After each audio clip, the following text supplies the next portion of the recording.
రాష్ట్ర అభివృద్ధి కోసం రాత్రి పగలు కష్టపడుతున్నామని, పేదల రుణం తీర్చుకునేందుకు అహర్నిశలు శ్రమిస్తున్నామని సీఎం చంద్రబాబు అన్నారు. ప్రజల సంతోషాన్ని చూసి కష్టాన్ని మర్చిపోతున్నట్లు పేర్కొన్నారు. పేదల సేవా కార్యక్రమంలో సీఎం చంద్రబాబు పాల్గొన్నారు. ఈ సందర్భంగా ఆయన మాట్లాడుతూ, నాకెంతో ఆనందంగా ఉంది.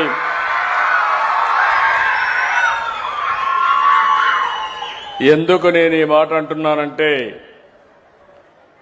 2 సంవత్సరాల కంటే ముందు మనం ఎక్కడా ఈ విధంగా కూర్చొని ఫ్రీగా మాట్లాడుకునే పరిస్థితి లేదు. కనీసం నవ్వే పరిస్థితి కూడా లేదు. రాజకీయ నాయకులు బయట తిరిగే పరిస్థితి కూడా లేదు. ఈరోజు మేడే కార్మికులకు ఏ విధంగా అయితే స్వాతంత్రం వచ్చిందో 3 విధాలుగా ఆలోచిస్తే, ఒకటి ప్రజలందరికీ మరో స్వాతంత్రాన్ని తీసుకొచ్చిన ఘనత ఎన్డీఏ ప్రభుత్వాన్ని చెప్పి మరొక్కసారి మీ అందరికీ తెలియజేస్తున్నా. ఆ రోజు నేను, జనసేన అధినేత పవన్ కళ్యాణ్ గారు, ప్రధానమంత్రి నరేంద్ర మోడీ గారు ముగ్గురం కలిసి ఒకే హామీ ఇచ్చాం. ఆ హామీ ఈ రాష్ట్రాన్ని పునర్నిర్మాణం చేస్తామని, మళ్లీ పూర్వ వైభవం తీసుకొస్తామని చెప్పాం. ఆ మాట కోసం, మేము ఇచ్చిన హామీని నిలబెట్టుకోవడం కోసం 2 సంవత్సరాలుగా దగ్గర 22 నెలలు అయింది. 23వ నెల. ప్రతిరోజు లెక్క పెట్టుకుంటున్నాం, ప్రతి గంట లెక్క పెట్టుకుంటున్నాం, రాత్రింబగళ్ళు పనిచేస్తున్నాం. ఎక్కడా ఒక తప్పు జరగకుండా ఎక్కడ సమస్య ఉంటే ఆ సమస్యని పరిష్కారం చేస్తూ ముందుకు పోయే పరిస్థితికి వచ్చాం. ఈరోజు మొదటి తారీఖు అంటే మనందరికి గుర్తొచ్చేది పేదల సేవలో.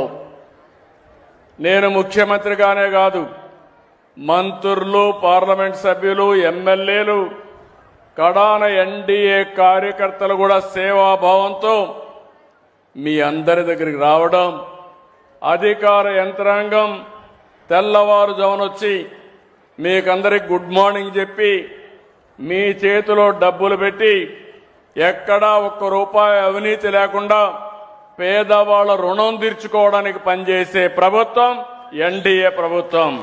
ఈ విషయం మీరు గుర్తుపెట్టుకోవాలి. ఈరోజు ఇంకొక పక్క, ఈరోజు మనం చూస్తే కష్టజీవులు, మేడే అంటే గుర్తొస్తుంది శ్రమ దోపిడీ జరగకూడదని. ఈరోజు నందమూరి తారక రామారావు గారికి జన్మ ఇచ్చిన స్థలం ఈ స్థలమే, ఈ ప్రాంతమే. తెలుగుదేశం పార్టీలో చక్రం పెట్టాడు, నాగలి పెట్టాడు. ఇంకో పక్కన చూస్తే పేదవాళ్ల కోసం ఆ రోజే గుడిసె కూడా పెట్టి, ఇల్లు పెట్టి ఎంబ్లమ్నే డిసైడ్ చేశారు. ఆ రోజు ఆయన దూరదృష్టితో ఆలోచించాడు. పసుపు శుభం. ఏ వ్యక్తి ఏ మంచి పని చేయాలన్నా పసుపు లేకుండా ఆ కార్యక్రమం పూర్తి కాదు.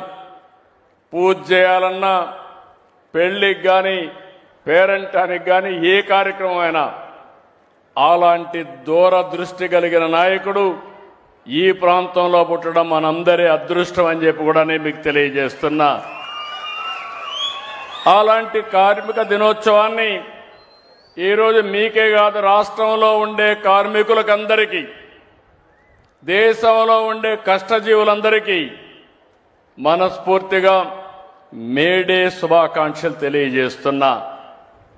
ఈరోజు నేను చూస్తున్నాను మా పేదవాళ్ళందరిలో. ఈరోజు నేను వస్తున్నానంటే దారిలో కూడా చూశాను. మీ ఆనందం చూసినప్పుడు నేను పడిన కష్టం మర్చిపోయి ఇంకా గట్టిగా కష్టపడాలనే ఆలోచన మా అందరికీ వస్తూ ఉంది. 63 లక్షల, ఈరోజు మీరు చూస్తే 62,47,000 మందికి ఈ ప్రభుత్వం వచ్చిన తర్వాత 63,188 కోట్ల రూపాయలు ఇచ్చాం.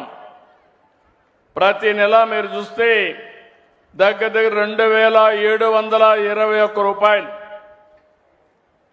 అంటే డబ్బులున్నా లేకపోయినా 2,721 కోట్లు మీకోసం రెడీగా పెడితే తప్ప ఆ రోజు మొదటి తారీఖు గడవదు.